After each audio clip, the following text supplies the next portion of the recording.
No hay fecha que no llegue y no se cumpla, ¿verdad?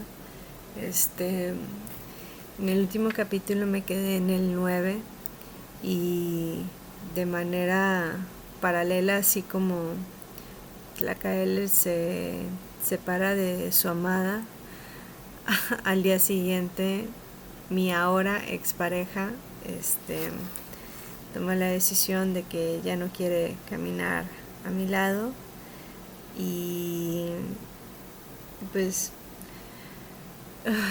creo que por eso lo sentí muy fuerte cuando lo estuve leyendo y llorando. Me cuesta trabajo estar aquí ya un mes después, pero no me sentía con la fortaleza de poder continuar con la historia y de digerir también el aprendizaje, ¿no? Estoy muy agradecida de que esto haya sucedido. Estoy muy agradecida que haya tenido la iniciativa para terminar la relación y pues bueno, continuamos con el libro. ¿Me acompañan? Estos sí, la perrita de mi ex, por alguna razón le gustaba mucho el libro y hizo sus travesuras, pero bueno. Tlacaele, el azteca entre los aztecas. Antonio Velasco Piña. Capítulo 10. ¿Quién podría dormir esta noche? Y aquí está la imagen. Ok. Bien. Continuamos. Gracias por acompañarme esta hora en donde te voy a estar contando el episodio 10. Okay.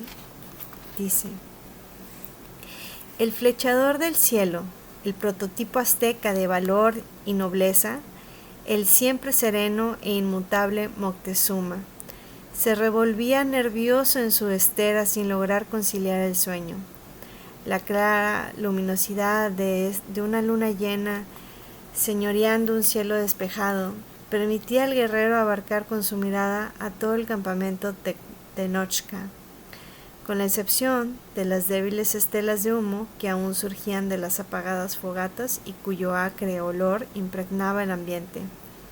El paisaje que se extendía ante su vista ponía de manifiesto la calma y la quietud más completas. Sin embargo, fuerzas indefinibles parecían haber envuelto el campamento, produciendo dentro de sus bien marcados contornos una tensión angustiosa y opresiva. Entrecerrando los ojos, Moctezuma volvió a repasar mentalmente por enésima vez el plan de combate que trataría de ejecutar las fuerzas aliadas bajo su mando en la decisiva batalla que habría de librarse al día siguiente. A partir de la primera reunión celebrada entre los jefes militares de Texcoco y Tenochtitlán, el flechador del cielo había sido designado general en jefe de ambos ejércitos. La centralización del mando militar en una sola persona había evitado el peligro de falta de coordinación que se presenta siempre en la actuación de ejércitos aliados cuando obedecen a jefes de igual jerarquía. Asimismo, y como resultado de la relevante personalidad del guerrero azteca, su designación había despertado entre las tropas un gran optimismo en alcanzar el triunfo sobre sus poderosos oponentes. Resultaba evidente, por tanto, que aztecas y texcocanos se presentarían en el campo de batalla poseídos de un elevado espíritu de lucha y plenamente confiados en la acertada dirección de mando supremo a cargo de Moctezuma. Pero en aquella interminable noche que precedía al decisivo encuentro, inesperados sentimientos de desconfianza e incertidumbre luchaban para dominar el ánimo tradicionalmente imperturbable del flechador del cielo. Después de rebasar mentalmente el plan de combate, Moctezuma fijó la mirada en el sector del campamento donde se encontraba concentrada la población civil. aun cuando en un principio el guerrero azteca se había opuesto a que las mujeres, niños y las personas de edad avanzada acompañaran al ejército y estuviesen presentes en las cercanías del campo de batalla, había terminado por ceder ante la aplastante lógica de los argumentos expuestos por Citlalmina. De nada valdría que la población no combatiente permaneciese oculta en sus casas mientras se desarrollaba la contienda. De sobrevivir la derrota de las fuerzas aliadas, las enfurecidas huestes de Maxtla acudirían de inmediato a Tenochtitlán para arrasarla hasta sus cimientos y borrar toda huella de su existencia. Más valía que todos los integrantes del pueblo azteca estuviesen presentes en el lugar donde habría de decidirse su destino, pues la cercana proximidad de sus familiares estimularía al máximo a los guerreros, que en esta forma no podrían ni por un instante dejar de tener presente la suerte que aguardaría a los suyos si no rendían el máximo de su esfuerzo. Por otra parte, en virtud de alto grado de organización y disciplina alcanzado por la población tenochca, los civiles estarían en posibilidad de prestar valiosos servicios auxiliares a las tropas, desde los concernientes a la asistencia médica de los heridos hasta los relativos a sanidad, alimentación y transporte de armas. Mientras la mirada del guerrero permanecía fija en el amplio sector del campamento ocupado por el pueblo, la lucha que se libraba en lo más profundo de su espíritu entre la zozobra que le invadía y la firmeza de su carácter terminó por decidirse con una amplia victoria por parte de la primera. La clara conciencia de que la supervivencia del reino Tenochca dependía íntegramente de que tuviese éxito el plan de combate ideado por él y cuya ejecución debía dirigir al día siguiente, terminó por doblegar, tras larga y hasta entonces indecisa batalla, el poderoso espíritu de Moctezuma. Un amargo resentimiento en contra de las circunstancias que le imponían la pesada carga de ser el responsable directo de la muerte o sobrevivencia de su propio pueblo, se adueñó del ánimo del flechador del cielo, paralizando su hasta entonces invencible voluntad. En lo más profundo del alma del abatido guerrero se formuló en una interrogante que no expresada en palabras de pregunta que ponía de manifiesto los sentimientos que le embargaban. ¿Existía acaso en la tierra un ser humano que en aquellos momentos sobrellevase una responsabilidad mayor a la suya? Apenas terminaba Moctezuma de formularse aquella pregunta, cuando en su interior surgió al instante la correspondiente respuesta. Si bien su responsabilidad como general en jefe era de gran consideración, no podía ni remotamente compararse con la de Tlacaelel, máximo e indiscutido dirigente del movimiento que había puesto en pie de lucha al hasta entonces oprimido pueblo Tenochca. Arrepentido.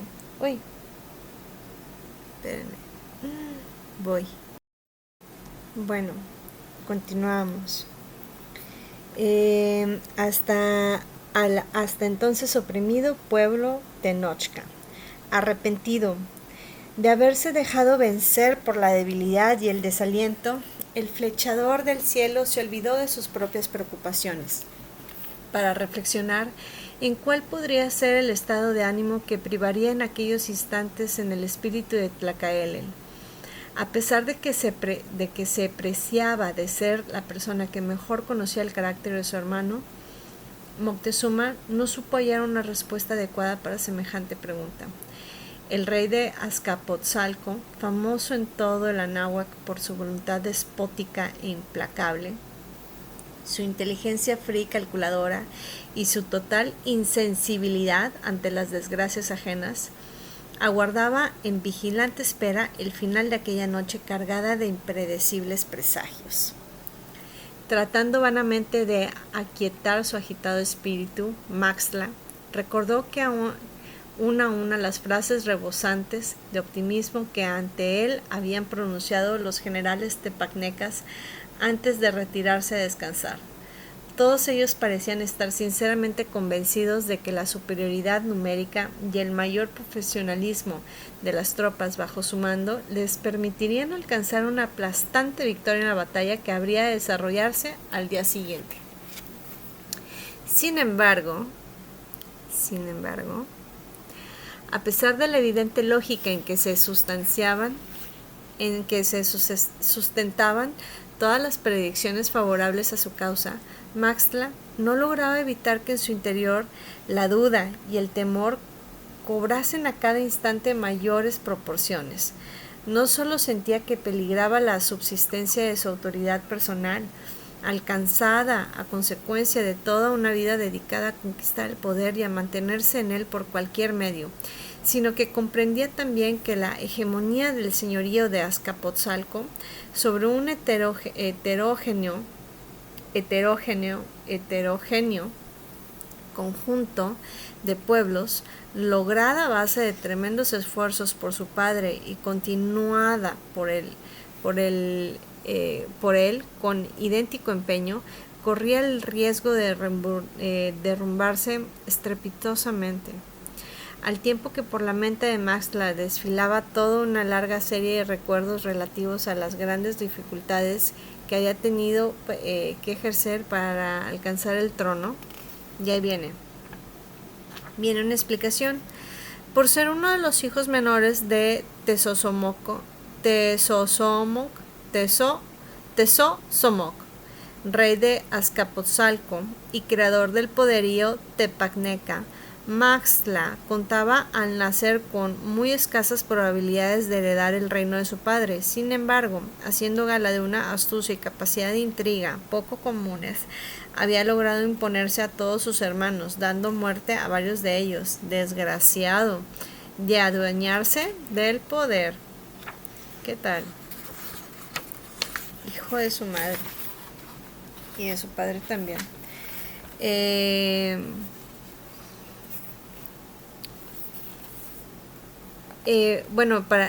Para alcanzar el trono. Acudían también a su memoria los relatos que escuchara desde su infancia sobre la situación que había prevalecido en el Anáhuac en los años comprendidos entre la desaparición del Segundo Imperio Tolteca y la consolidación de la hegemonía Azcapotzalco.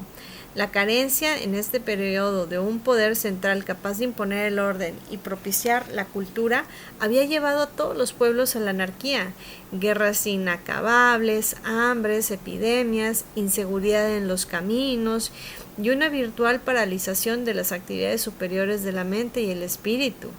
Habían sido el pavoroso saldo de aquel sombrío periodo. Esta caótica situación había ido desapareciendo lentamente al irse afianzando el predominio del señorío de Azcapotzalco sobre un creciente número de poblaciones. El poderío del ejército tepacneca constituía una segura salvaguardia de la paz y el orden en todos los territorios conquistados. Por otra parte, eran innegables los esfuerzos realizados por los gobernantes de Azcapotzalco para preservar los restos de la antigua herencia cultural tolteca.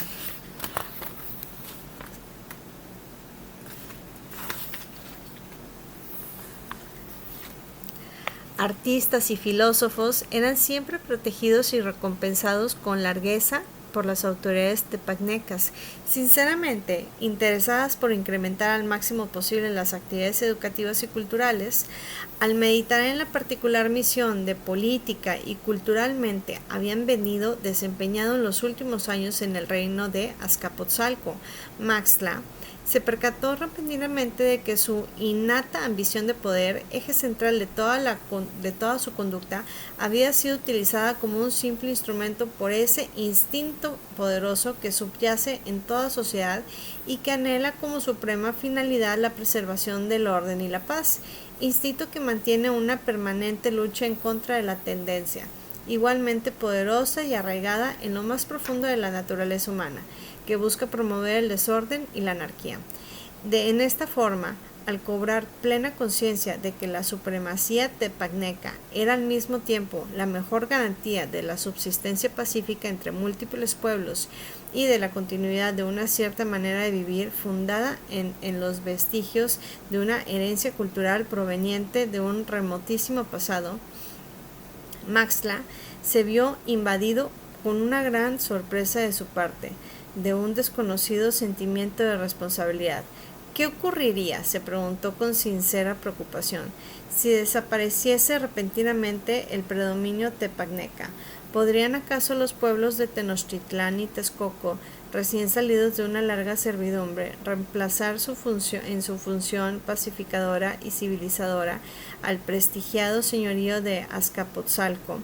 Después de un análisis en el que procuró ser de todo imparcial, Maxtla concluyó que ninguna de las dos ciudades rebeldes poseía ni la fuerza militar ni la tradición cultural suficientes para convertirse en dignas sucesoras de la capital tepagneca, y por tanto, en el supuesto de que lograsen salir triunfantes en el combate del día siguiente, su victoria constituiría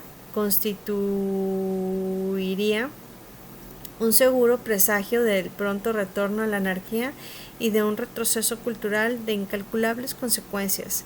Agobiado bajo la doble carga que significaba ver en peligro su permanencia como gobernante y saberse responsable directo de la preservación de la paz y de la antigua herencia cultural, Maxtla calificó de injustos a los dioses por haber depositado en un solo hombre tan desmedida ambición y tan enormes obligaciones. Al percatarse de su desfallecimiento, Maxtla trató de justificar su debilidad preguntándose, ¿existía acaso sobre la tierra un ser humano que en aquellos momentos sobrellevase una responsabilidad mayor a la suya? En lo más profundo de la mente de Maxtla surgió la figura de Tlacaele.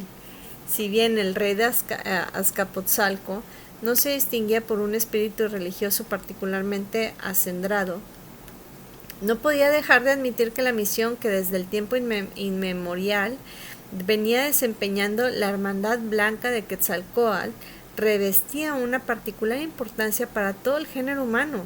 ¿Qué sucedería si esta labor se interrumpiese bruscamente por la osadía del nuevo portador del emblema sagrado, quien al romper la tradicional abstención que en materia política caracterizaba a la hermandad, la había expuesto a las contingencias de una contienda en la que tenía muy pocas probabilidades de salir triunfante?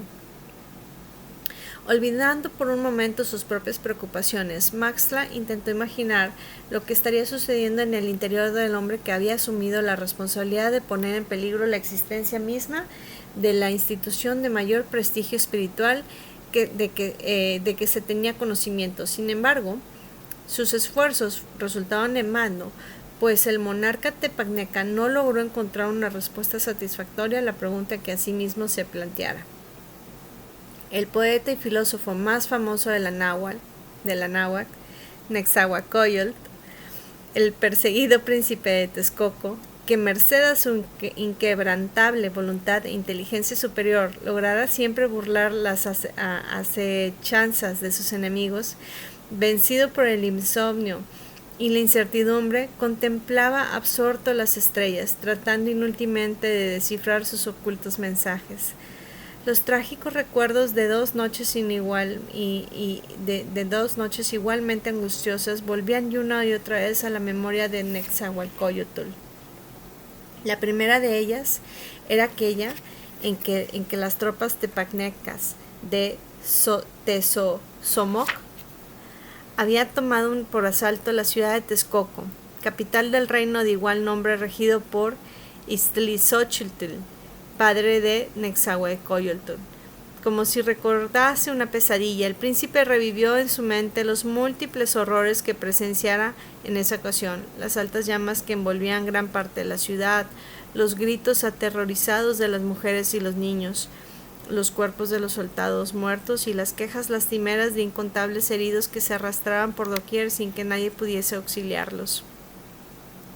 Únicamente unos cuantos días separaban aquella noche de otra. todavía más fatídica en la memoria de Nezahualcóyotl.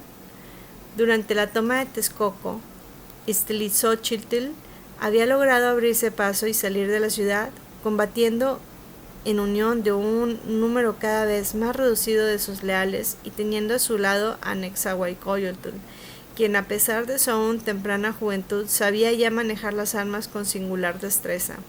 El pequeño grupo de texcocanos fue pronto objeto de una implacable cacería por parte de las victoriosas tropas tepacnecas. Tras deambular sin descanso, escondiéndose en grutas y barrancos, fueron finalmente localizados y cercados por sus enemigos. Antes de iniciar el que habría de ser su último combate, Iztaccíhuatl habló con Nezahualcóyotl y le hizo ver que por encima de los sentimientos personales de los gobernantes deben prevalecer siempre los intereses del pueblo cuyo destino encarnan transitoriamente. Con base en esto, le ordenó permanecer oculto mientras se libraba el encuentro, ya que de la supervivencia del heredero del trono dependía que subsistiese la esperanza de un futuro renacimiento del reino del Texcoco. Por último, le hizo jurar solemnemente que consagraría su existencia a liberar a su pueblo del dominio tepacneca. Escondido entre las ramas de un capulín y teniendo como aliada la oscuridad de la noche, Nezahualcóyotl había permanecido oculto mientras que a su alrededor tenía lugar el fiero enfrentamiento entre tepacnecas y texcocanos. Muy pronto la superioridad numérica de los primeros logró imponerse sobre el valor de los segundos, e Iztaccíhuatl y sus guerreros fueron cayendo aniquilados. Concluido el combate, los tepacnecas se percataron de la ausencia del príncipe heredero e iniciaron al instante una meticulosa búsqueda de su persona. En 2 ocasiones, grupos de soldados enemigos llegaron a estar tan cerca de Nezahualcóyotl que éste consideró inevitable su descubrimiento. Sin embargo, en ambos casos, los soldados desviaron su atención hacia los arbustos próximos al que les servían de escondrijo, revisándolos minuciosamente para luego alejarse y proseguir la búsqueda en otras direcciones. Al no encontrarlo, los tepacnecas llegaron a la conclusión de que Nezahualcóyotl había logrado huir de la zona donde se desarrollara el encuentro y que lo más conveniente era iniciar cuanto antes su persecución en lugar de seguir perdiendo el tiempo en aquel sitio. Una vez que el príncipe vio alejarse las últimas antorchas, bajó de su escondrijo y con mucha cautela, pues temía que los tepacnecas hubiesen dejado algunos guardias, comenzó a buscar el cuerpo de su padre entre los innumerables cadáveres esparcidos por la maleza. Nezahualcóyotl no pudo hallar el cadáver de Iztaccíhuatl, pues los soldados tepacnecas lo habían llevado consigo para mostrarlo a Tezosomoc como prueba irrefutable de la muerte del gobernante de Texcoco. Sin embargo, el joven príncipe encontró y reconoció al instante el escudo de su padre, portaba en el brazo izquierdo siempre que participaba en algún combate. Tomando entre sus manos aquel preciado recuerdo, Nezahualcóyotl se alejó tan rápido como le fue posible, encaminándose en dirección contraria a la que habían tomado sus perseguidores. Al tiempo que interrumpía sus tristes recuerdos, Nezahualcóyotl dejó de contemplar el firmamento para observar con atención el espectáculo que le rodeaba. Una tensa inmovilidad predominaba en el improvisado campamento donde se hallaban concentradas las tropas texcocanas. A pesar de lo avanzado de la noche, los guerreros no dormían, sino que aguardaban la aurora presos de un incontrolable nerviosismo. Habían esperado durante tantos años la llegada del día en que se enfrentarían cara a cara con sus odiados opresores. El príncipe poeta profesaba un sincero agradecimiento a su pueblo por la inconmovible lealtad y la confianza sin límites que en él habían depositado. Sin embargo, en aquella noche cargada de zozobra, dichos sentimientos constituían una responsabilidad insoportable, pues hacían aún más evidente ante su conciencia el hecho de que la sobrevivencia o la extinción del reino de Texcoco dependía de que hubiese adoptado una resolución correcta al juzgar llegado el momento de iniciar la lucha contra la tiranía tepacneca. Apesadumbrado y abatido, Nezahualcóyotl fijó una vez más su mirada en las lejanas estrellas, a la vez que una amarga pregunta cruzaba por su mente. ¿Existía acaso sobre la tierra un ser humano que en aquellos momentos sobrellevase una responsabilidad mayor a la suya? Al parecer, las centellantes y enigmáticas estrellas habían optado por contestar a las incógnitas que ante ellas formulaba el angustiado Nezahualcóyotl, pues al instante mismo de plantearse la pregunta, vino a su mente con toda presión la figura de Tlacaelel.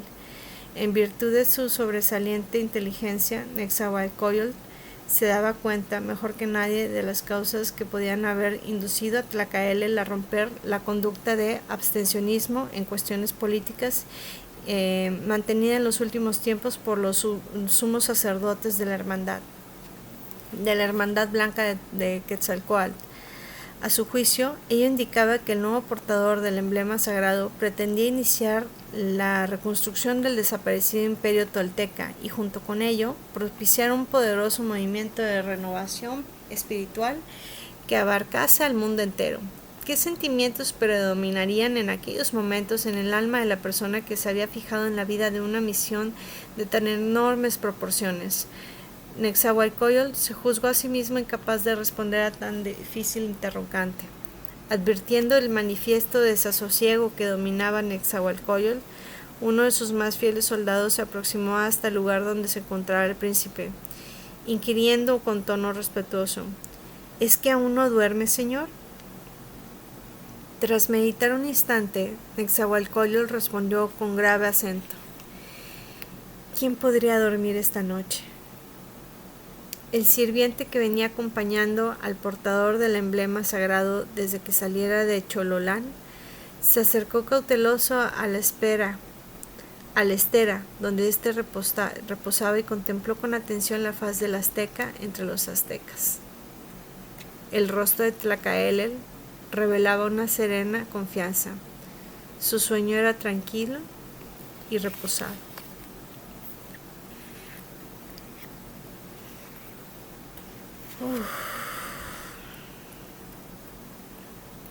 Qué fuerte.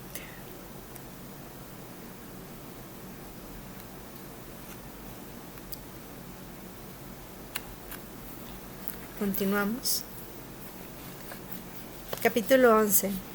La batalla decisiva.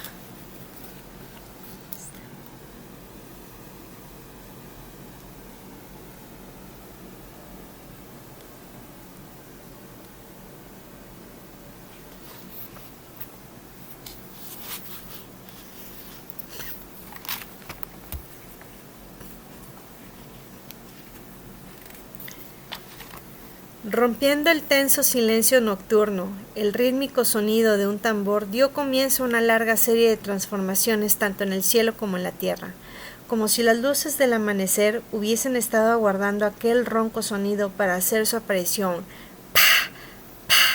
Comenzaron al instante a desgarrar las tinieblas, dejando ver un horizonte sin nubes, anticipando un día claro y despejado.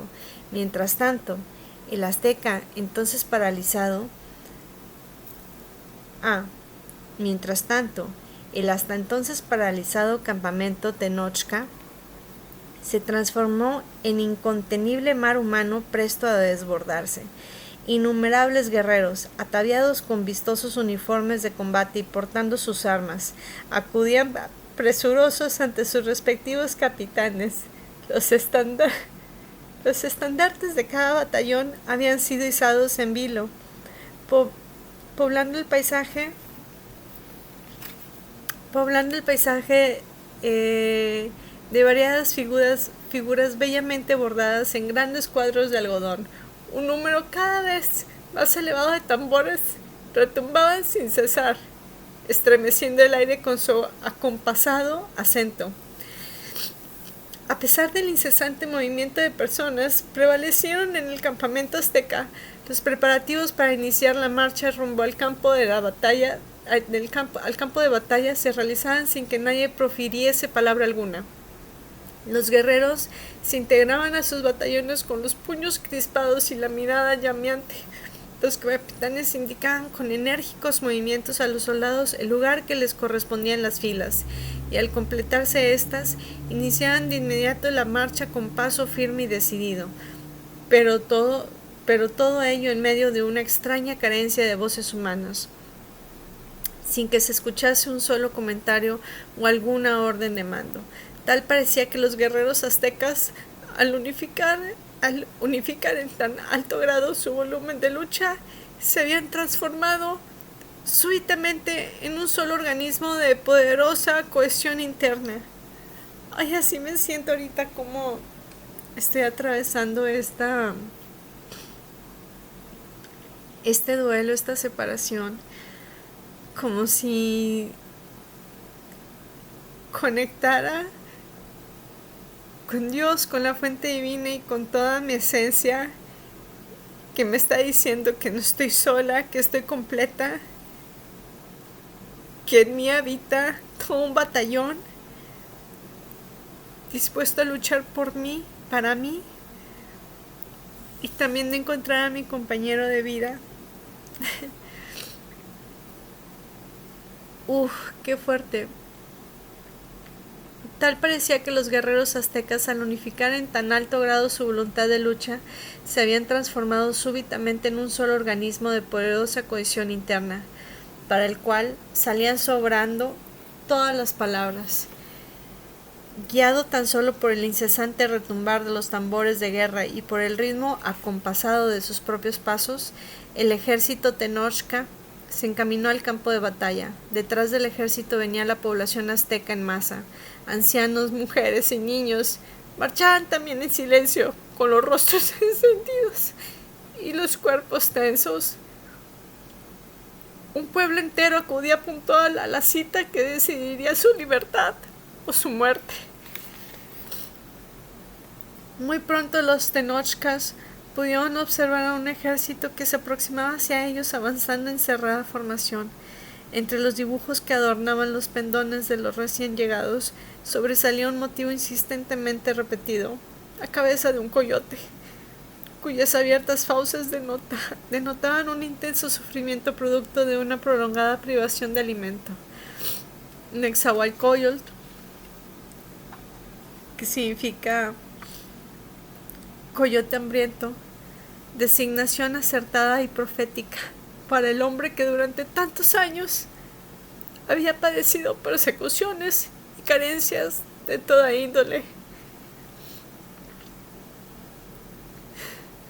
Al mismo tiempo que los aztecas contemplaban con íntima satisfacción la llegada de sus aliados, comenzaban a escuchar con toda claridad la canción que con recia voz y como un solo hombre venía entonando el ejército de Texcoco mientras marchaba rumbo al campo de batalla. Se trataba de un popular poema del príncipe poeta.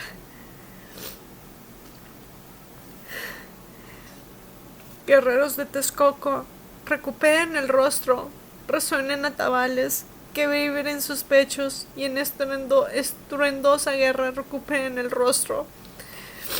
Aguardan impacientes los dardos y las flechas, las insignias floridas, los tambores de guerra, los antiguos escudos con plumas de quetzal.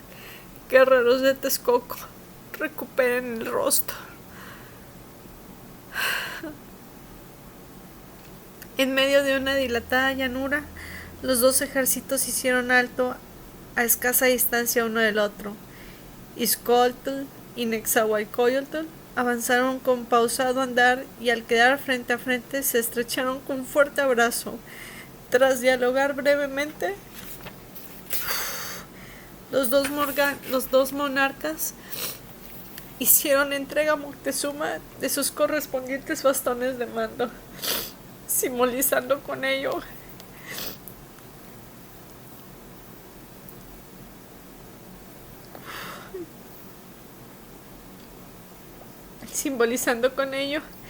que era el guerrero azteca quien poseería la autoridad máxima durante la batalla.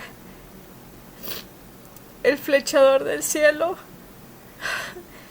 convocó de inmediato a los capitanes de ambos ejércitos. Con lacónicas frases, Moctezuma dio sus últimas instrucciones, e instantes después los batallones aliados se desplazaban con presteza para adoptar sus posiciones en el campo de batalla. ¡Ay, qué cosa! El frente quedó ocupado por largas cerradas líneas de arqueros. Moctezuma conocía de sobra bien la ganada fama de los arqueros tepagnecas, cuya certera puntería desbarataba a distancia los contingentes enemigos, decidiendo con ello la victoria aún antes del ataque del grueso de las tropas. Con objeto de contrarrestar a los peligrosos flecheros de Maxtla, Moctezuma había puesto un especial empeño en el entrenamiento de los arqueros aliados, elevando su número al máximo posible.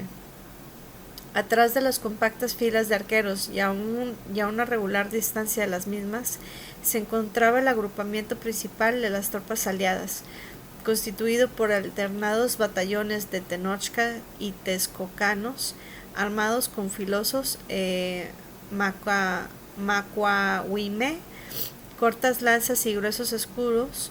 Los guerreros estaban distribuidos en un amplio cuerpo central y en dos cortas alas colocadas verticalmente a ambos lados.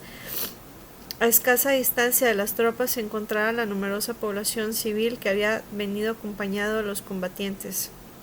Su presencia en los confines del campo de batalla estaba incluida dentro del plan de combate trazado por Moctezuma.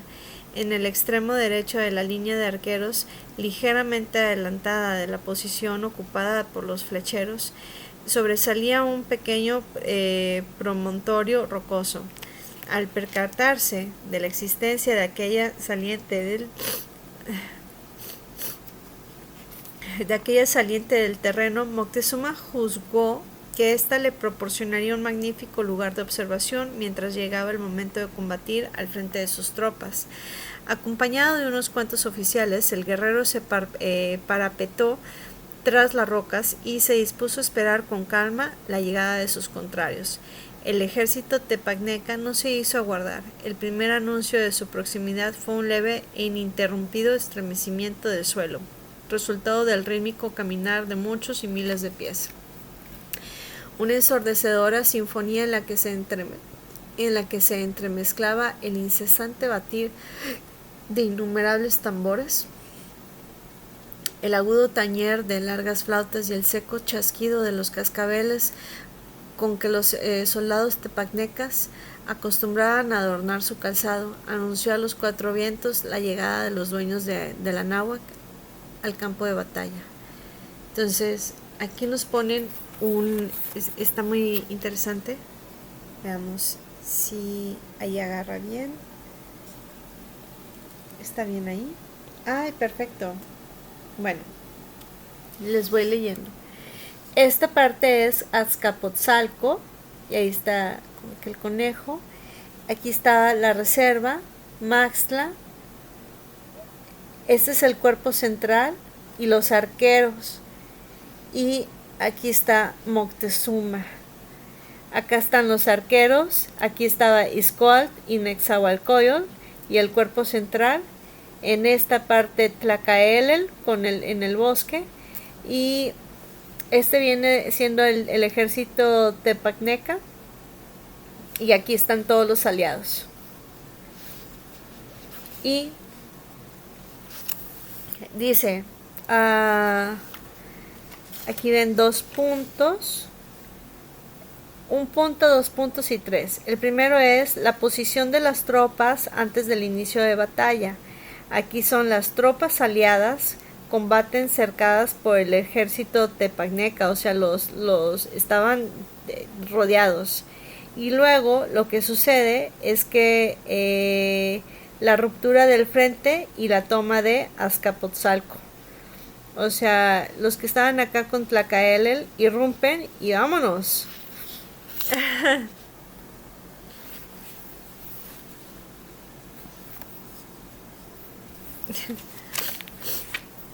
He estado alimentándome con fruta, con verdura,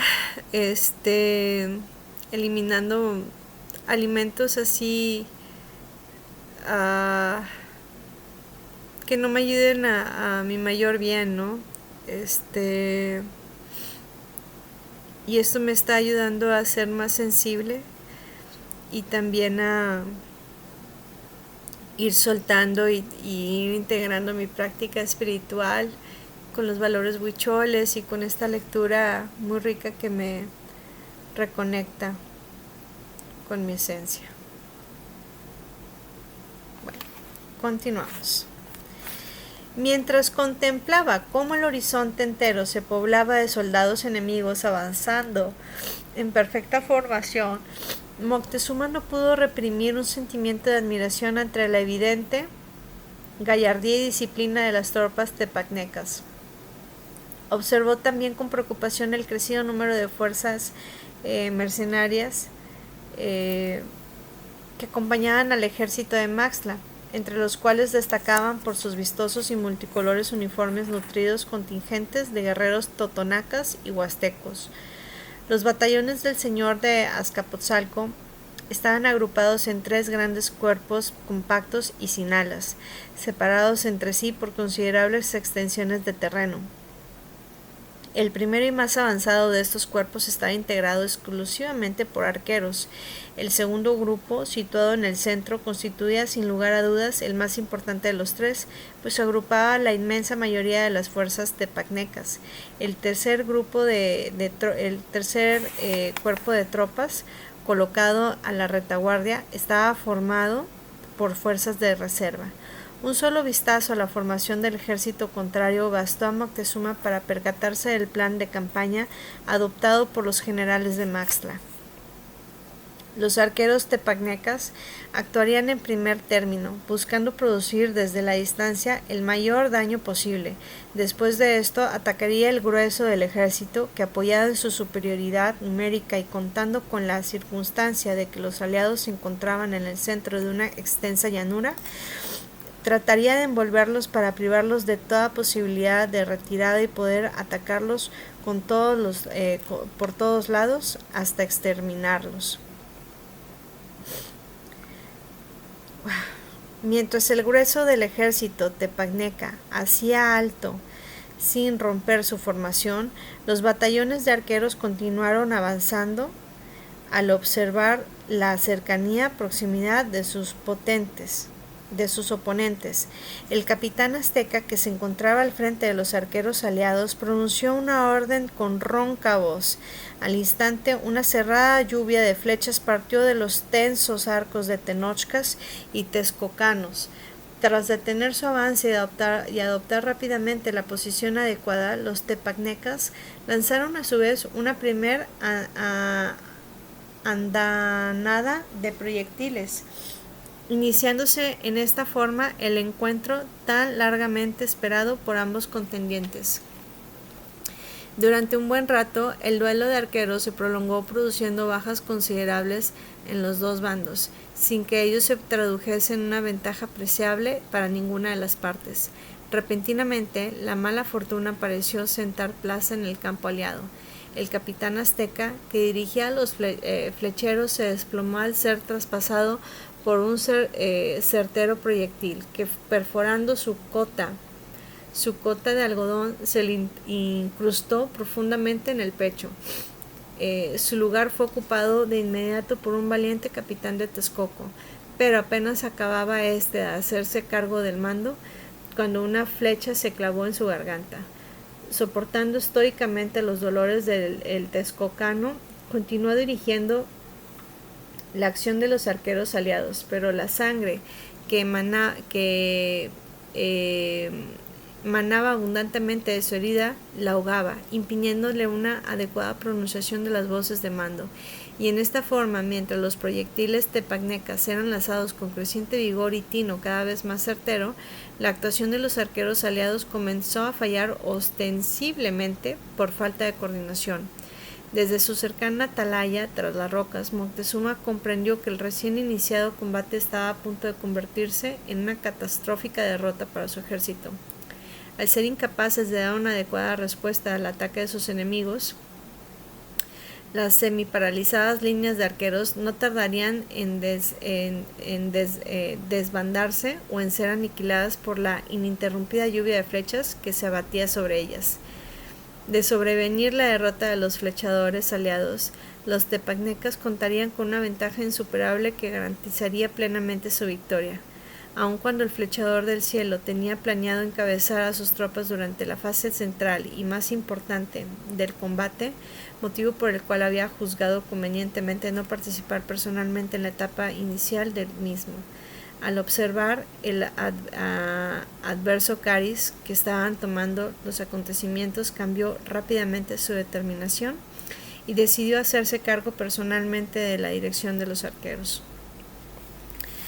El promontorio donde se encontraba Moctezuma, situado al frente y un poco a la derecha de las líneas aliadas, que le resultaría tan útil hasta el momento como lugar de observación, planteaba ahora al guerrero azteca un serio problema para su movilización, ya que si se encaminaba directamente hacia donde se encontraban sus tropas, en cuanto abandonase su seguro refugio, sería un fácil blanco para cuanto proyectil deseasen lanzarle.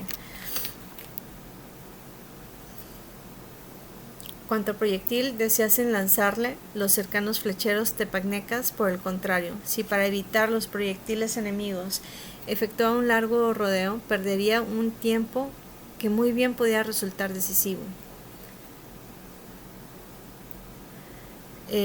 Tras impartir algunas órdenes a los oficiales que lo acompañaban, tendentes a evitar que cundiera la desorganización en el ejército aliado si ocurría su muerte, el flechador del cielo salió del refugio y con paso tranquilo y firme se dirigió en línea recta hacia el lugar donde se encontraban sus abatidos arqueros.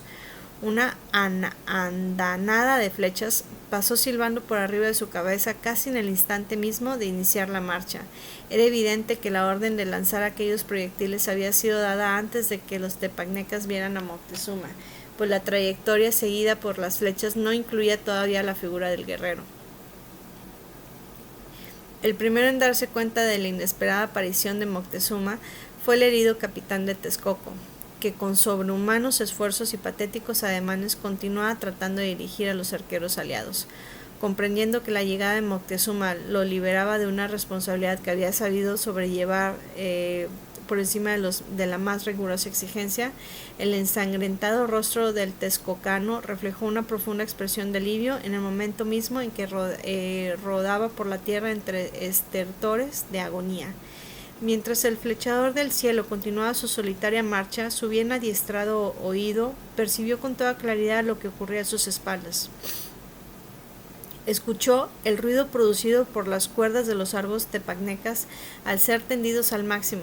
Enseguida oyó el característico vibrar que se produce en las cuerdas en el momento de lanzar las flechas, así como el agudo silbar de innumerables proyectiles que cruzaban velozmente el aire en dirección a su persona. Sin acelerar el paso, Moctezuma rogó a los dioses que la compacta armadura laboriosamente tejida por él, por la bella Citlalmina, resultase eficaz. El impacto de numerosos proyectiles, golpeando e incrustándose en las más diversas regiones de su armadura, lo hizo tambalearse y estuvo a punto de derribarlo. Sintió un ligero escorzón en varias partes del cuerpo y supuso que aún varias flechas habían traspasado la armadura. Solo habían llegado a arañar superficies de la piel, pero no a herirlo de gravedad. Con incontables flechas clavadas en su armadura, semejando una especie de extraño y gigantesco erizo, Moctezuma concluyó su recorrido y llegó ante los paralizados flechadores aliados. Aquellos de entre estos que pudieron observar de cerca su rostro se sorprendieron ante la expresión de serena tranquilidad contenida en las facciones del guerrero. Nada en él, salvo las flechas que cual singular adorno sobresalían de su armadura, denotaba que acababa de burlar a la muerte mediante espectacular hazaña.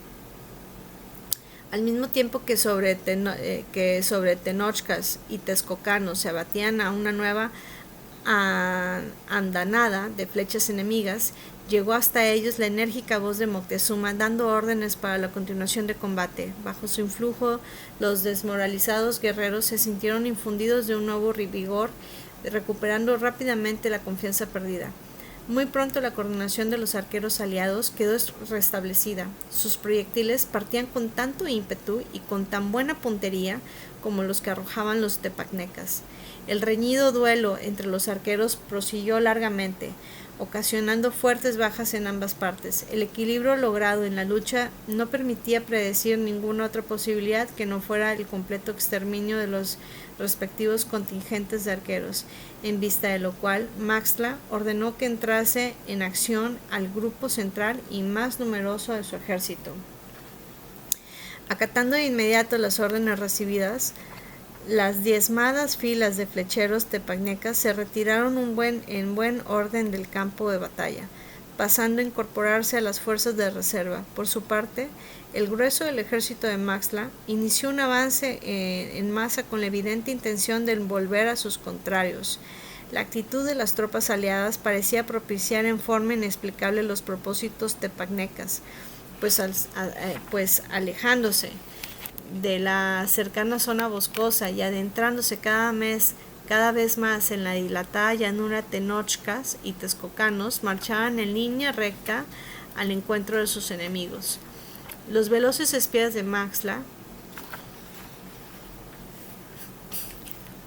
que a riesgo de ser capturados observaban desde las cercanías de las tropas aliadas los movimientos ejecutados por estas, se sorprendieron cuando se dieron cuenta de que, marchando en pos de los guerreros, el pueblo azteca se adentraba también en la llanura, lo que obviamente lo exponía a quedar cercado y sin ninguna posibilidad de escapatoria, en cuanto los tepacnecas concluyesen su amplia maniobra envolvente.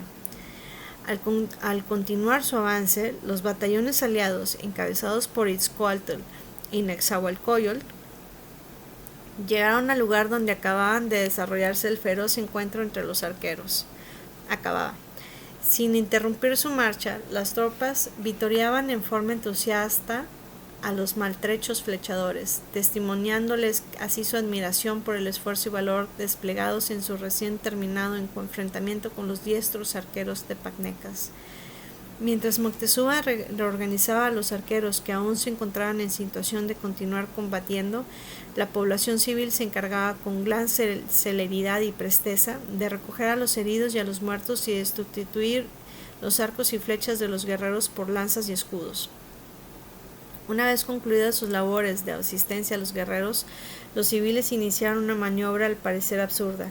Con largas escobas de recias varas comenzaron a barrer el suelo, levantando con ello enormes polvaredas. Instantes después se inició una doble marcha en direcciones opuestas. La mayor parte de las reorganizadas tropas de arqueros aliados, portando sus nuevos pertrechos y bajo la dirección de Moctezuma, se dirigieron al frente en seguimiento del resto del ejército. La población civil, en unión de 700 guerreros al mando de Tlacaelel, comenzó a alejarse del campo de batalla a la mayor velocidad posible, encaminándose a la región boscosa situada en las proximidades de la llanura donde tenía lugar el encuentro. Las densas nubes de polvo que los tenochcas continuaban levantando con sus enormes escobas impidieron a los espías tepacnecas percatarse del hecho de que, confundidos entre la población civil que abandonaba el campo de batalla, iban también algunos guerreros. Aún no se disipaban las nubes de polvo levantadas por el pueblo azteca en su precipitada retirada cuando el ejército tepacneca terminó de cerrar el enorme círculo en cuyo inferior, formando una especie de compacto núcleo, quedaron apresadas las fuerzas aliadas. La distancia que mediaba entre ambos contendientes era ya tan escasa que unos a otros podían distinguirse los rostros sin mayor dificultad. Tenochcas y texcocanos habían estrechado al máximo sus filas, adoptando una cerrada posición defensiva. El ejército de Maxtla detuvo momentáneamente su marcha para luego, con ímpetu similar al de un huracán devastador, lanzarse con desatada furia sobre sus oponentes. El choque fue terrible. Incontables guerreros fueron puestos fuera de combate desde el primer momento. Muertos y heridos quedaban tendidos en un lugar donde desplomaban y eran pisoteados sin misericordia por el resto de los combatientes, atentos tan solo a inferirse el mayor daño posible unos a otros, poniendo con ello una frenética ferocidad que producía estragos en ambos bandos. El campo de batalla se transformó al instante en un gigantesco remolino cuyo centro atraía y devoraba a los guerreros con increíble velocidad. Ninguno de los participantes en la lucha recordaba haber presenciado un encuentro tan implacable y despiadado. El combate se prolongaba sin que se produjese una sola captura de prisioneros. Era obvio que se luchaba buscando no la redención, sino el exterminio del adversario, combatiendo siempre en los lugares de mayor peligro y animizando de continuo a sus tropas con su esforzado ejemplo. Izcoatl y Nezahualcóyotl eran la encarnación misma del arrojo y la valentía. En varias ocasiones estuvieron a punto de sucumbir ante el número arrollado de sus contrarios, quedando incluso más de una vez cercados por enemigos que los atacaban por doquier, pero en todos los casos la reacción desesperada de sus leales más próximos había venido a rescatarlos de una muerte que momentos antes parecía inevitable. La inconfundible figura de Moctezuma, con su armadura erizada de saetas, parecía multiplicarse y estar en todas partes, infundiendo determinación y confianza con su sola presencia, dando órdenes e indicaciones siempre oportunas y combatiendo sin cesar con insuperable destreza. El flechador del cielo era a un mismo tiempo el cerebro y el alma del ejército aliado. ¡Ay, qué bonito el cerebro y el alma! Un guerrero tepagneca llamado Mazatl, famoso por su invencible fortaleza y descomunal corpulencia, logró llegar hasta el sitio donde el flechador del cielo sembraba el suelo de oponentes. El duelo de los dos colosos se entabló al instante. Ante la inmensa mole del tepagneca, la recia y compacta figura de Moctezuma semejaba un jaguar luchando contra una enorme y movediza roca. Un golpe demoledor del enorme Macahuitl, que cual ligero carrizo empuñaba a Mazatl, hizo volar en pedazos el escudo de Moctezuma. Haciendo gala de su gran habilidad, de su experimentada pericia en los combates cuerpo a cuerpo, el flechador del cielo fue cansando lentamente a su peligroso contrincante a base de los incesantes ataques y de rápidas retiradas, logrando evadir siempre en ocasiones como un mínimo margen los fuertes golpes de su adversario. Tras un último y desesperado intento por acabar con su inasible rival de un solo y mortífero golpe, el gigantesco tepagneca rodó por tierra, sangrando de incontables heridas. El tiempo transcurría y la batalla continuaba con gran intensidad. Los ejércitos aliados, cercados por todos lados, se mantenían tenazmente aferrados al terreno, rechazando asalto tras asalto de sus enemigos. Tal parecía que aquel reñido encuentro podía prolongarse indefinidamente sin que ninguno de los contendientes lograse la victoria. Sin embargo, al comenzar a dedicar la tarde la superioridad numérica de los huestes de Maxtla empezó a rendir sus frutos.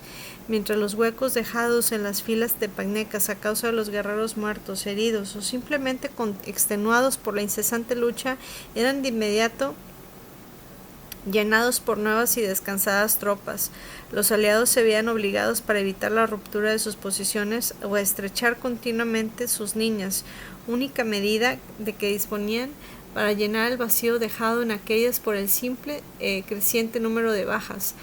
Por otra parte, no solo el espacio de que disponían las tropas aliadas era cada vez menor, sino que, conforme avanzaba el tiempo, una gran parte de sus componentes comenzaba a dar señales de un completo agotamiento debido al tremendo esfuerzo que habían venido realizando a lo largo de toda la jornada. Los generales tepagnecas, que con atenta mirada contemplaban el desarrollo del encuentro, se percataron del cansancio que comenzaba a ser presa del ejército aliado y solicitaron a Maxtla que ordenase la intervención de las fuerzas de reserva aún disponibles con objeto de acelerar la destrucción del enemigo y garantizar plenamente el triunfo tepagneca. El rey de Azcapotzalco, desconfiado y receloso por naturaleza, no se decidía a lanzar sus últimas tropas al combate. Las nubes de polvo levantadas por la población tenochca al abandonar el campo de batalla le hacían temer la posibilidad de una maniobra tendente a ocultar la retirada de tropas que muy bien podían retornar en cualquier momento. Sus generales opinaban lo contrario. Para ellos aquella extraña conducta solo perseguía el propósito de causar desconcierto y de obligarlos a mantener paralizadas buenas parte de sus fuerzas a la espera de unas tropas inexistentes. Pero aún en el supuesto concluían de que los aliados mantuvieran escondidas algunas fuerzas de reserva. El número de estas debía ser en extremo reducido. A juzgar por la totalidad de sus combatientes aliados enzarzados en la lucha, de manera que su posible intervención en la última fase de batalla no podía cambiar el ya predecible resultado final de la misma. Con objeto de vencer la oposición de Maxtla al empleo de sus reservas, los generales le hicieron notar que no estaba ya lejana la llegada de la noche. Si el ejército aliado no era aniquilado antes de que concluyese el día, se corría el riesgo de que bajo el amparo de las tinieblas aztecas y texcocanos lograsen romper el cerco tepagneca y refugiarse en Tenochtitlán, prolongando con ello un conflicto que muy bien podía quedar plenamente resuelto en aquellos momentos. A regañadientes, el tirano ordenó la entrada en acción de sus últimas tropas en reserva. ¡Qué fuerte! La llegada al campo de batalla de importantes contingentes de refresco se dejó sentir de inmediato en el desarrollo del combate. El ejército tepagneca percibió con toda claridad que tenía la victoria al alcance de la mano, e infundido de nuevos y renovados bríos, incrementó su ataque. Las tropas aliadas, sobrepasado el límite de sus fuerzas, comenzaban a resultar imponentes para resistir la incesante avalancha que pesaba sobre ellas. De poco servía ya que Izcoatl, Nezahualcóyotl y Moctezuma continuasen dando ejemplo de una sobrehumana resistencia, hilvanando una tras otra increíbles proezas de valor y conservando la vida en forma en todo lo inexplicable.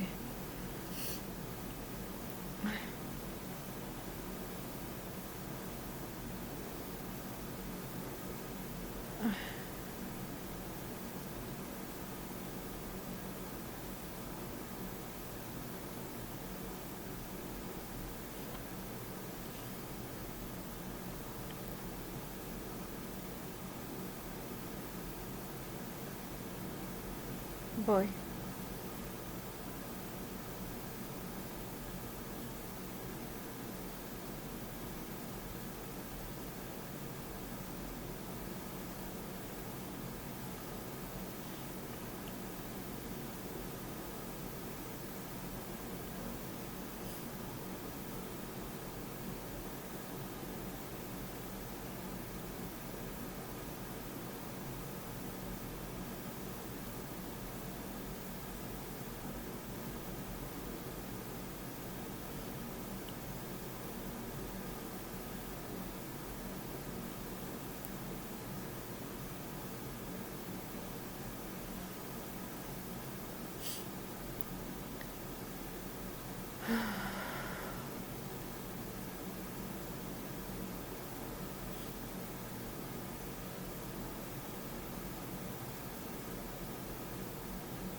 Voy.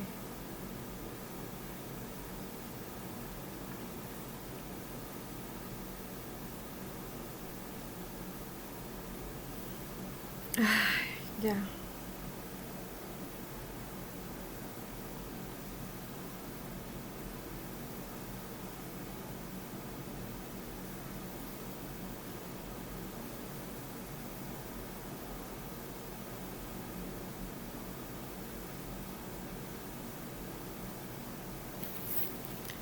Bien.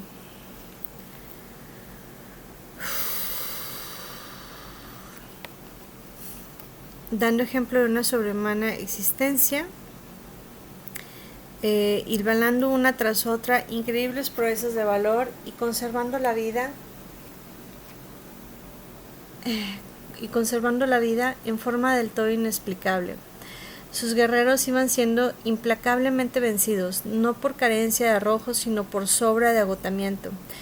La total destrucción del ejército aliado era ya solo cuestión de tiempo. En el cercano claro del bosque en donde se encontraba el pueblo azteca, en unión de Tlacaelel y de 700 guerreros, prevalecía una enorme tensión y una angustiosa incertidumbre.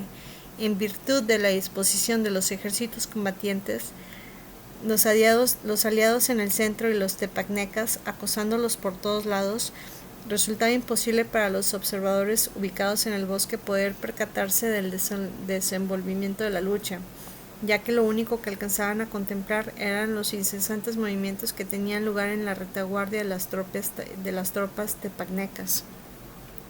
El nerviosismo motivado por el desconocimiento de lo que ocurría en el campo de batalla era de tal grado que, de no ser por la presencia de Tlacaelel, tanto el pueblo como el pequeño contingente de soldados habrían abandonado gustosos su escondite en el bosque para lanzarse hacia donde tenía lugar el encuentro. En medio de aquel ambiente de mal reprimida zozobra, la imperturbable presencia de ánimo de que hacía gala el portador del emblema sagrado constituía la base inconmovible a la que hacían las esperanzas de liberación de todo el pueblo tenochca. Alrededor del mediodía, Tlacaelel anunció que antes de retornar al campo de batalla transmitiría un mensaje de trascendental importancia. Sus palabras provocaron una gran expectación e incrementaron aún más el ya casi irresistible anhelo común de marchar cuanto antes al sitio donde se desarrollaba el encuentro. En el improvisado campamento Tenochca, la esposa del capitán azteca muerto, al frente de los arqueros aliados al iniciarse el combate, se debatía en dolorosos espasmos que presagiaban un próximo y difícil alumbramiento. Las parteras que la acompañaban, tras reprenderla por no haberse quedado en Tenochtitlán, procuraban desentenderse del asunto, convencidas de que su intervención resultaría inútil, pues el nacimiento se anunciaba con problemas que juzgaban insuperables. Por otra parte, ninguna de ellas quería dejar de participar en el ya inminente retorno de todo el pueblo azteca al campo de batalla. Al lado de la infeliz mujer permanecía tan solo Citlalmina, brindándole la ayuda que le era posible en aquellas difíciles circunstancias. Provenientes de distintos rumbos, dos jadeantes y sudorosos adolescentes, integrantes de los grupos encargados de vigilar desde cerca lo que ocurría en el campamento enemigo, llegaron casi simultáneamente ante Tlacaelel. Sus informantes eran coincidentes. Los tepacnecas habían lanzado a la batalla sus tropas de reserva. De inmediato Tlacaelel ordenó a pueblo y guerreros que se aprestasen para la marcha. Los soldados se agruparon en 3 cerrados batallones. El pueblo se formó ordenadamente detrás de los guerreros. La insoportable tensión que dominaba a todos los tenochcas aumentó aún más cuando observaron al azteca entre los aztecas encaminarse a una ligera protuberancia del terreno con la evidente intención de dirigir desde aquella eminencia su anunciado mensaje. Al igual que en la primera ocasión en que hablara ante su pueblo, el portador del emblema sagrado parecía haber sufrido una misteriosa y profunda transformación. Su ser constituía una especie de vibrante energía cuyas emanaciones se esparcían por doquier. La presencia de fuerzas superiores a punto de manifestarse se percibía claramente en el ambiente. En forma intuitiva, todos los presentes comprendían que estaban a punto de participar en un hecho de insuscitada trascendencia. Tlacaelel levantó el brazo señalando hacia el campo de batalla, mientras que de sus labios salía una sola palabra, 3 veces repetida: México, México, México.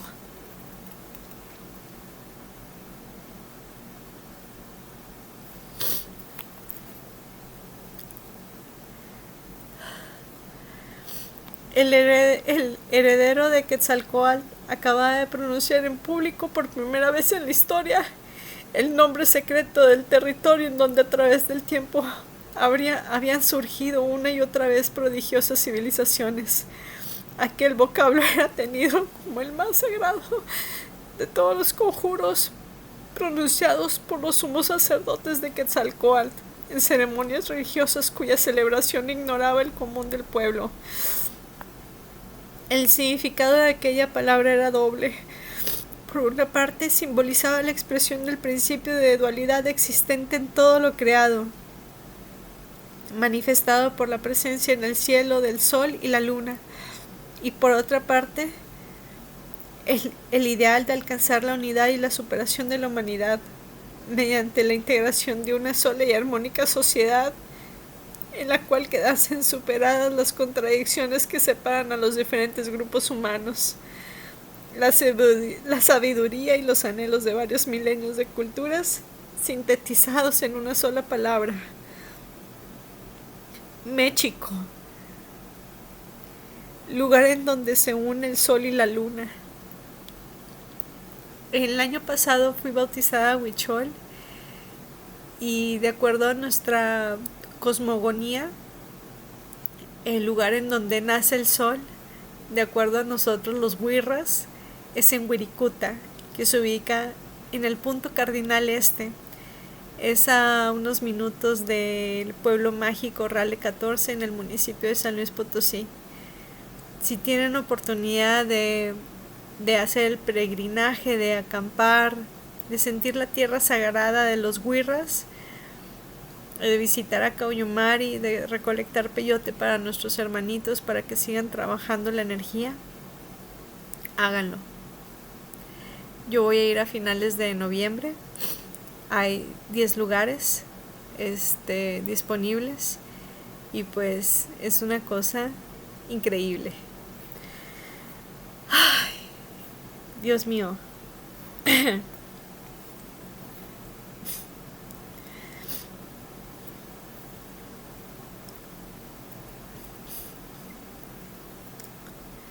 La sabiduría y los anhelos de varios milenios de cultura sintetizados en una sola palabra. A pesar de que nadie de entre los que escuchaban a Tlacaelel conocían el profundo significado de aquel misterioso y ancestral vocablo, presintieron al instante que se trataba de un conjuro, de una palabra símbolo capaz de permitir la creación de un puente espiritual entre el ser humano y las fuerzas superiores que lo trascienden. Todavía vibraba en el aire el eco de la palabra triplemente pronunciada por la poderosa voz de Tlacaelel, cuando pueblo y guerreros, impulsados por un irresistible anhelo surgido de lo más profundo de su ser, comenzaron a su vez a repetir con recio acento: ¡México! ¡México! ¡México!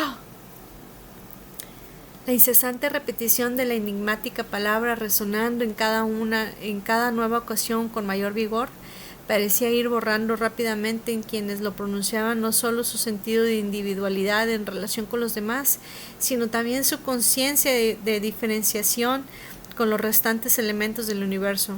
La tierra y los árboles, el agua y la luz, la roca y los dioses, no eran ya algo ajeno y distinto a ellos mismos, sino que todos formaban parte de un poderoso espíritu único, del cual eran voluntad y expresión consciente en aquellos momentos. Sin dejar de pronunciar la palabra símbolo, los aztecas salieron del bosque y penetraron en la dilatada llanura donde se libraba el combate.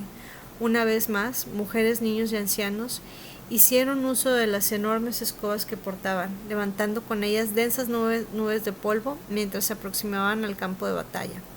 En el interior del cada vez más estrecho círculo tendido por las tropas tepagnecas en torno a las fuerzas aliadas, la lucha comenzaba a transformarse en simple carnicería.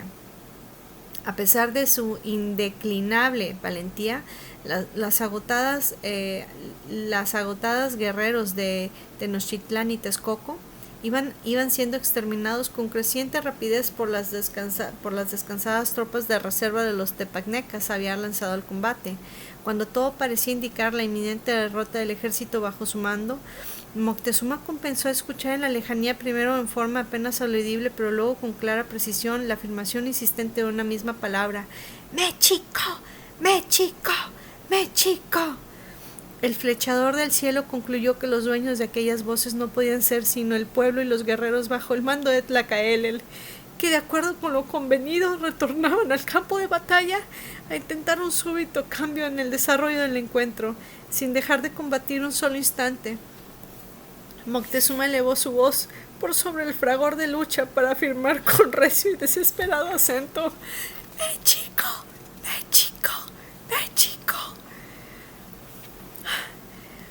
Los desfallecientes guerreros aliados parecieron presentir que la enunciación de aquella misteriosa y desconocida palabra entrañaba la única perspectiva de salvación, y con voces que denotaban entremezclados sentimientos de angustia y esperanza, exclamaron al unísono: ¡México!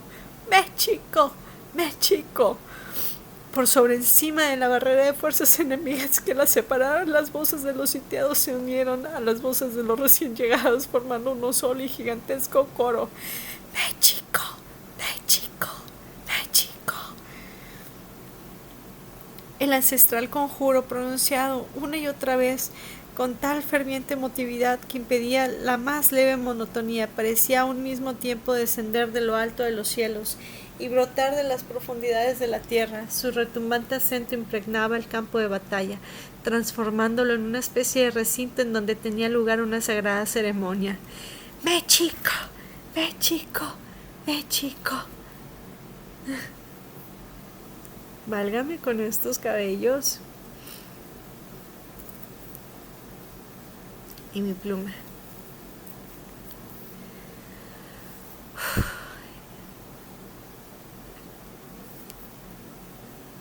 Las tropas tepagnecas, sorprendidas ante la inesperada aparición de contingentes contrarios cuya existencia ignoraban, detuvieron su avasallador avance sin abandonar por ello su ordenada formación. Ante el inminente ataque de que iban a ser objeto, los soldados de Maxtla, situados en la retaguardia, dieron una apresurada media vuelta para hacer frente a las nuevas fuerzas surgidas a sus espaldas. Envueltos entre densas nubes de polvo que impedían a cualquier observador percatarse de lo escaso de su número, los 700 guerreros aztecas, encabezados por Tlacaelel, atacaron con furia incontenible la retaguardia del ejército tepagneca. El pueblo Tenochca, arrastrando siempre sus largas escobas, volvió a alejarse del campo de batalla, dirigiéndose en línea recta a la cercana ciudad de Azcapotzalco. Abriéndose paso por entre las filas de sus confundidos oponentes, las tropas bajo el mando de Tlacaelel traspasaron el cerco tepagneca y llegaron hasta el lugar donde se encontraba el ejército aliado. Los diezmados batallones de Tenochca y texcocanos abrieron momentáneamente su cerrada formación defensiva para formar un largo pasadizo interno por el cual avanzaron a todo correr los recién llegados. Tras atravesar su propio campo, Tlacaelel y los guerreros que lo acompañaban chocaron con las tropas tepagnecas situadas en la delantera. Los soldados de Maxtla eran presa del desconcierto producto de la sorpresa y de la desilusión, cuando creían tener ya la victoria al alcance de la mano y solo restaba terminar de liquidar a sus desfallecidos oponentes. Aparecían surgidos quién sabe de dónde nuevos batallones de descansados y aguerridos combatientes que los atacaban por todos lados. Aprovechando el transitorio descontrol que paralizaba a sus adversarios, las tropas del portador del emblema sagrado lograron de nueva cuenta perforar el cerco tepagneca, arrollando a todo aquel que se oponía a su avance. Una vez transpuestas las líneas enemigas, Tlacaelel y sus acompañantes comenzaron a alejarse del campo de batalla, encaminándose rumbo a la ciudad de Azcapotzalco. Muy pronto dieron alcance al pueblo azteca, que marchaban con idéntica dirección, y unidos pueblo y guerreros continuaron avanzando a su gran prisa. La repentina irrupción en el campo de batalla de las fuerzas bajo el mando de Tlacaelel, seguida de su inmediata desaparición, pareció ser la esperada señal que aguardaban todos los integrantes del ejército aliado para iniciar una generalizada contraofensiva. Superando el agotamiento que los dominaba a base de voluntad y entusiasmo, tenochcas y texcocanos contraatacaron con renovado ímpetu, en un claro y desesperado esfuerzo tendente a romper el apretado cerco mantenido por los tepacnecas a lo largo del encuentro. Uy, esto se pone buenísimo. Venga.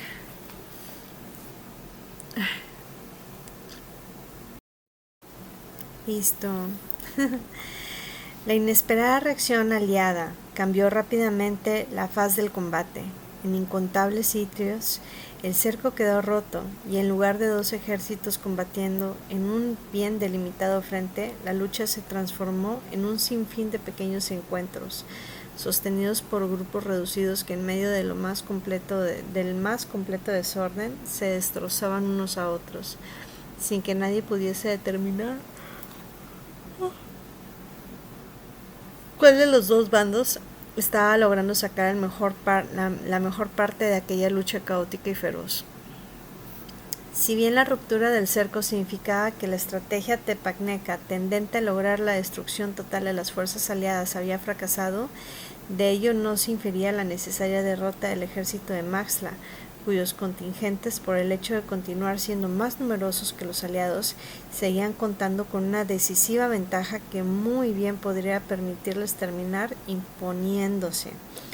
Así lo entendían los oficiales tepacnecas, que continuaban arengando a sus tropas a seguir luchando sin desmayo, y así lo entendía también el común de los soldados bajo su mando, que gracias a la disciplina y al espíritu de lucha que caracterizaba a los combatientes profesionales, lograron pronto recuperarse parcialmente del desaliento que los dominara al ver frustradas sus esperanzas de una cercana victoria, y continuaron peleando con denuedo.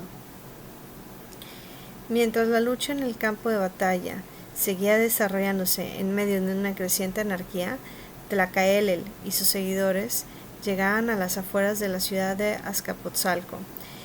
En la capital tepacneca reinaba un confiado optimismo sobre el resultado del combate que le libraba en las cercanías de la ciudad.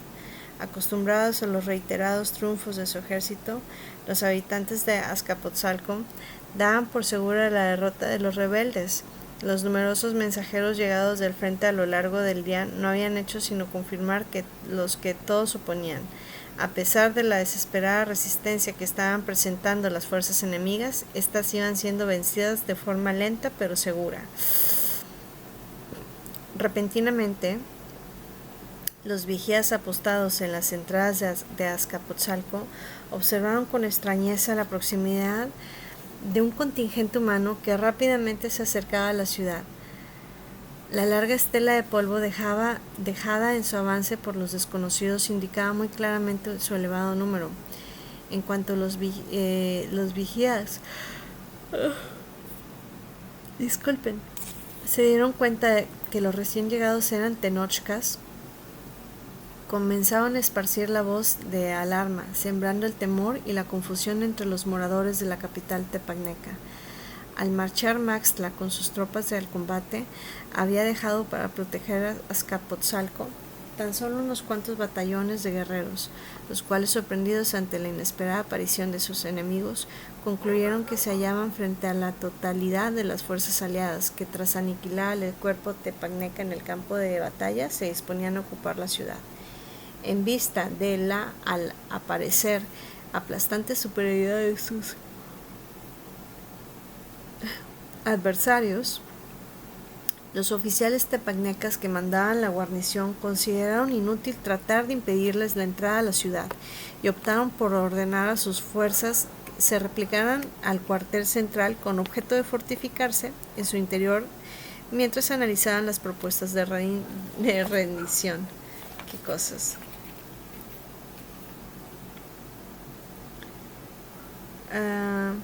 Ni siquiera esta maniobra pudo efectuarse en forma organizada, pues a la entrada del cuartel aguardaban varios sacerdotes de elevada jerarquía, que a grandes voces exigieron a las tropas dirigirse al templo mayor para hacerse cargo de su defensa. Después de una violenta discusión entre sacerdotes y militares, la mayor parte de los guerreros se introdujeron en el cuartel, mientras el resto de sus compañeros se encaminaba en unión de los sacerdotes hacia la alta pirámide en cuya cima estaba edificado el templo principal de la ciudad. Aterrorizada y presagiando lo peor, la población civil se mantenía oculta dentro de sus casas. En tanto que el pueblo azteca detenía su marcha y aguardaba a las afueras de Azcapotzalco, Tlacaelel y sus guerreros penetraban en la ciudad y tras recorrer sus desérticas calles llegaban ante las escalinatas del templo mayor. Los soldados y los sacerdotes tepacnecas ubicados en la parte superior del edificio comenzaron de inmediato a lanzar una furiosa lluvia de proyectiles en contra de los tenochcas, pero estos, haciendo caso omiso de las bajas que sufrían, ascendieron a toda prisa los empinados peldaños de la elevada escalera y trabaron combate cuerpo a cuerpo con los defensores del templo. El encuentro fue breve y feroz. Los tepacnecas combatían poseídos por una frenética desesperación. Varios de sus sacerdotes, al darse cuenta de la inminencia de la derrota, se arrojaron al vacío. Tras rodar por los inclinados muros de la pirámide, sus cuerpos quedaron inertes al pie de la gigantesca construcción. Una vez que lograron terminar con todos sus enemigos, los aztecas incendiaron el templo, prendiéndole fuego los 4 costados. Al impulso del viento, las llamas se extendieron rápidamente y muy pronto toda la parte superior de la pirámide era presa de enormes llamaradas. Conseguido su empeño, Tlacaelel y sus acompañantes se dirigieron sin pérdida de tiempo al cuartel central de la ciudad. Dado lo reducido de su número, era obvio que resultaría contraproducente cualquier intento de asalto a la fortificación. Así pues, los aztecas se contentaron con lanzar periódicamente certeras andanadas de flechas contra las ventanas del edificio, maniobrando de continuo en su contorno para hacer creer a sus ocupantes que se encontraban cercados por fuerzas considerables. Las enormes llamas que envolvían al templo mayor de Azcapotzalco iban a producir repercusiones de trascendentales consecuencias en el desarrollo del prolongado combate que se libraba en las cercanías de la ciudad. Al percatarse del incendio con que consumía el templo, todos los integrantes del ejército de Maxtla llegaron a la conclusión de que fuerzas enemigas se habían apoderado de la ciudad. El abatimiento y el desaliento más completo cundieron de inmediato cuando entre los tepacnecas como entre los diversos contingentes de tropas mercenarias que luchaban en su compañía, cuyos jefes, convencidos de que la pérdida de la ciudad imposibilitaría a Maxtla poder cumplir los compromisos con ellos adquiridos, se dieron a la tarea de organizar cuanto antes la retirada de sus respectivas fuerzas. Labor nada fácil, dada la característica batalla campal que había adquirido el encuentro. Mientras las tropas mercenarias iban abandonando el campo de batalla, en medio de una gran desorganización y acosadas continuamente por sus contrarios, los guerreros aliados se agruparon con gran celeridad en 2 nutridos contingentes, los tenochcas, bajo la dirección de Moctezuma y de Izcolt. Se dirigieron en línea recta a la ciudad de Azcapotzalco, en donde se unieron a las reducidas fuerzas de Tlacaelel, y el rápido asalto se apoderaron del cuartel central enemigo. Los texcocanos, a cuyo frente continuaban el príncipe poeta con su armadura hecha jirones, iniciaron un incontenible avance en dirección al lugar en donde se encontraba Maxtla y su guardia personal.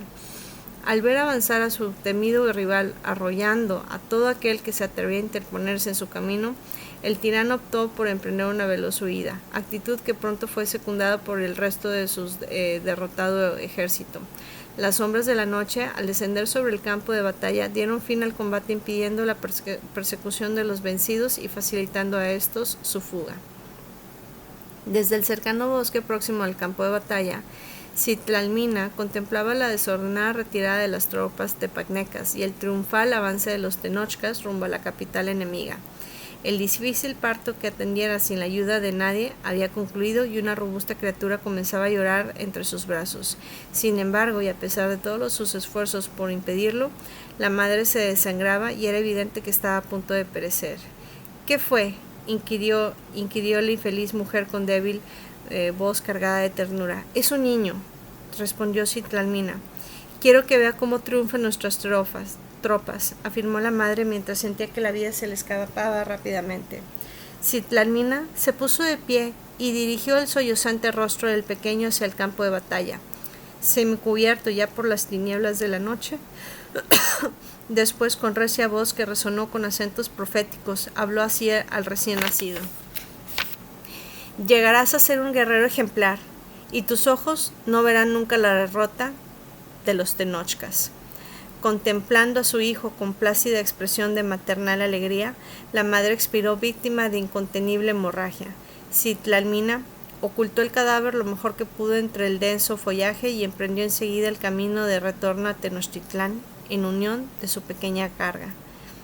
Mientras cruzaba el solitario y silencioso bosque a través de estrechas veredas que le eran familiares desde su infancia, Citlalmina iba meditando sobre los importantes cambios que para el mundo náhuatl había de derivarse de la victoria obtenida por su pueblo en aquella decisiva jornada.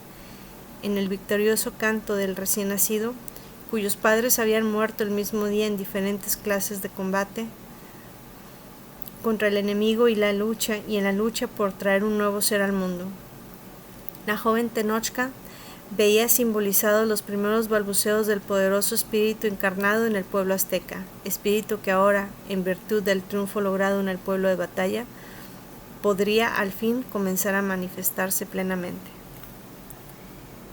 Con esto terminamos el capítulo 11 y nos vemos en la próxima edición. Gracias por acompañarme y gracias por regalarte esta hora. Hasta luego.